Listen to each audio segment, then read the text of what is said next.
Bharatiya Janata party के सांसद रमेश बिधूड़ी इन दिनों काफ़ी चर्चाओं में हैं। जिस तरीके की भाषा का इस्तेमाल इन्होंने सदन में किया, उससे विपक्ष के निशाने पार आ गए। विपक्ष ने स्पीकर से उनके खिलाफ कार्रवाई करने की मांग करी, यहां तक कि उनकी सदस्यता रद्द करने की मांग कर दी गई। इस बीच रमेश बिधूड़ी की संपत्ति को लेकर बहुत बड़ा खुलासा हुआ है। जी आप सभी को बता दें कि साउथ दिल्ली सीट से लगातार दूसरी बार चुनाव जीतकर लोकसभा पहुंचे रमेश बिधूड़ी इससे पहले 3 बार विधायक भी रह चुके हैं।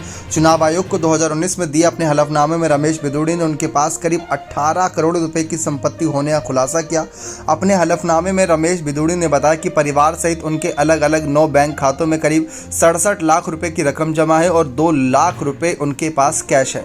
इसके अलावा रमेश बिधूड़ी के पास 3 गाड़ियां, एक टोयोटा इनोवा और 2 महिंद्रा स्कॉर्पियो है, जिनकी कीमत उन्होंने करीब 54 लाख रुपए बताई थी। हलफनामे में यह भी बताया गया कि रमेश बिधूड़ी के पास करीब 8 लाख रुपए की कीमत के सोने के गहने हैं। उनकी पत्नी के पास 7 लाख रुपए मूल्य के सोने चांदी के गहने हैं। बिधूड़ी को मिलाकर उनके परिवार के पास करीब 30 लाख रुपए की ज्वेलरी है।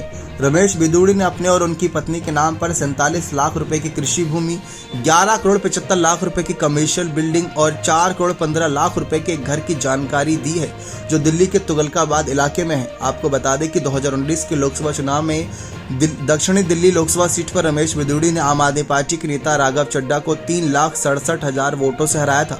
इस चुनाव में रमेश बिधूड़ी को 6,87,000 और राघव चड्ढा को 3,19,000 वोट मिले थे। गुरुवार को लोकसभा में जब चंद्रयान के मुद्दे पर चर्चा चल रही थी, तब इसी मुद्दे के बाद जिस तरीके से भड़काऊ भाषण इन्होंने दिया था, बात कह दी थी कुछ बीएसपी सांसद के खिलाफ, तब से रमेश बिधूड़ी अभी तक चर्चाओं में बने हुए हैं। भाजपा पर सबकी नज़रें बनी हुई हैं कि भाजपा किस तरीके से इन पर कार्रवाई करेगी, क्योंकि रमेश बिधूड़ी के खिलाफ लगातार पूरा विपक्ष एकजुट होकर इनके खिलाफ कार्रवाई की मांग कर रहा है।